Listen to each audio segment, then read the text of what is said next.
Hello friends, cook with SR ಚಾನಲ್ಗೆ ಸ್ವಾಗತ. ನಾನು ನಿಮ್ಮ ಮಿಹಿರಾ. ಇವತ್ತಿನ ರೆಸಿಪಿ ಶಾವಿಗೆ ಪಾಯಸ. Let's start. ಎಲ್ಲರಿಗೂ ನಮಸ್ಕಾರ. ಇವತ್ತು ನನ್ನ ಮಗನ ಫೇವರೇಟ್ ರೆಸಿಪಿ ಶಾವಿಗೆ ಪಾಯಸ ಮಾಡ್ತಾ ಇದ್ದೀನಿ. ಮೊದಲಿಗೆ ಯಾರಾದರೂ ಫಸ್ಟ್ ಟೈಮ್ ಚಾನಲನ್ನು ನೋಡ್ತಾ ಇದ್ದರೆ ವಿಡಿಯೋ ಕೊನೆ ತನಕ ನೋಡಿ. ಇಷ್ಟ ಆದರೆ ಸಬ್ಸ್ಕ್ರೈಬ್ ಮಾಡಿ, ಲೈಕ್ ಮತ್ತು ಕಮೆಂಟ್ ಮಾಡಿ. ನಿಮ್ಮ ಒಂದು ಲೈಕ್ ಮತ್ತು ಕಮೆಂಟ್ ನಮಗೆ ಇನ್ನಷ್ಟು ಹೊಸ ರೆಸಿಪಿ ಜೊತೆ ಬರಲು ಪ್ರೇರೇಪಿಸ್ತದೆ.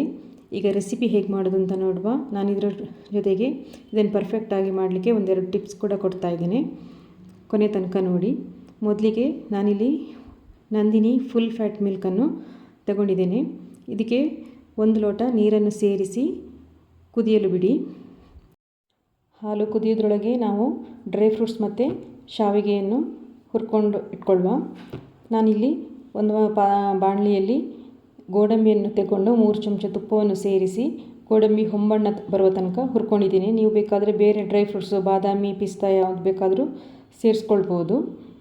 ಗೋಡಂಬಿ ಹುರಿದ ನಂತರ ಇದನ್ನೊಂದು ಪ್ಲೇಟಿಗೆ ತೆಗೆದಿಟ್ಕೊಂಡು ಅದೇ ಉಳಿದ ತುಪ್ಪದಲ್ಲಿ 1 ಕಪ್ ಆಗುವಷ್ಟು ಶಾವಿಗೆಯನ್ನು ತಗೊಂಡಿದ್ದೇನೆ ನಾನಿಲ್ಲಿ. ಅದನ್ನು ಕೂಡ ಮೀಡಿಯಮ್ ಫ್ಲೇಮಲ್ಲಿ ಚೆನ್ನಾಗಿ ಹುರ್ಕೊಳ್ಬೇಕು.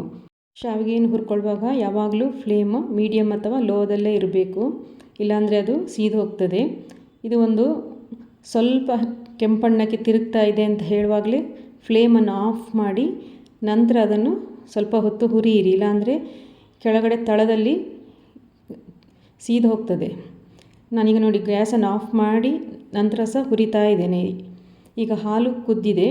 ಈ ಕುದಿಯುವ ಹಾಲಿಗೆ ಹುರಿದ ಶಾವಿಗೆಯನ್ನು ಸೇರಿಸಿಕೊಂಡು ನಂತರ ಇದಕ್ಕೆ ನಾನು ಗೋಡಂಬಿ, ಬಾದಾಮಿ ಮತ್ತು ಕೇಸರಿಯನ್ನು ಒಂದು 10 ನಿಮಿಷ ನೆನೆಸಿಟ್ಕೊಂಡು ಬಿಸಿ ಹಾಲಿನಲ್ಲಿ ನೆನೆಸಿಟ್ಕೊಂಡು ಅದನ್ನು ರುಬ್ಬಿ ಅದರ ಪೇಸ್ಟನ್ನು ಸೇರಿಸ್ಕೊಂಡಿದ್ದೀನಿ. ಈ ಥರ ಡ್ರೈ ಫ್ರೂಟ್ಸನ್ನು ನಾವು ರುಬ್ಬಿ ಸೇರಿಸ್ಕೊಳ್ಳೋದ್ರಿಂದ ಫ್ಲೇವರ್ ತುಂಬ ಚೆನ್ನಾಗಿ ಬರ್ತದೆ. ಈ ಥರ ಡ್ರೈ ಫ್ರೂಟ್ಸನ್ನು ಪೇಸ್ಟ್ ಮಾಡಿ ಪಾಯಸಕ್ಕೆ ಸೇರಿಸಿದಾಗ ಏಲಕ್ಕಿಯನ್ನು ಸೇರಿಸ್ಕೊಳ್ಳುವ ಅವಶ್ಯಕತೆ ಇರುವುದಿಲ್ಲ. ಯಾಕಂತ ಹೇಳಿದರೆ ಏಲಕ್ಕಿದ್ದು ಫ್ಲೇವರೇ ತುಂಬ ಸ್ಟ್ರಾಂಗ್ ಆಗಿರುವ ಕಾರಣ ನಾವು ಡ್ರೈ ಫ್ರೂಟ್ಸ್ ಏನು ಸೇರಿಸ್ಕೊಂಡಿರ್ತೀವಲ್ಲ ಅದರ ಫ್ಲೇವರ್ ನಮಗೆ ಅಷ್ಟಾಗಿ ಗೊತ್ತಾಗೋದಿಲ್ಲ. ಬೇಕಿದ್ದರೆ ನೀವು ಸೇರಿಸ್ಕೊಳ್ಳಿ, ಏನು ತೊಂದರೆ ಇಲ್ಲ.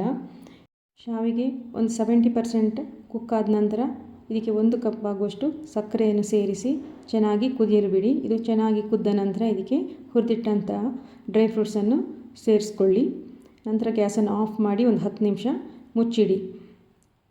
ಈಗ 10 ನಿಮಿಷ ಆದ ನಂತರ ಪಾಯಸ ನೋಡಿ ಅದೇ ಕನ್ಸಿಸ್ಟೆನ್ಸಿಯಲ್ಲಿ ಇದೆ, ಗಟ್ಟಿ ಆಗಲಿಲ್ಲ. ಹಾಗಾಗಿ ನಾನು ಹೇಳಿದ್ದು 70% ಅಷ್ಟೇ ಕುಕ್ ಮಾಡಿ ಸಕ್ಕರೆ ಸೇರಿಸ್ಕೊಳ್ಳಿ ಅಂಥೇಳಿ. ಈಗ ಈ ಪಾಯಸ ರೆಡಿಯಾಗಿದೆ. Thanks for watching.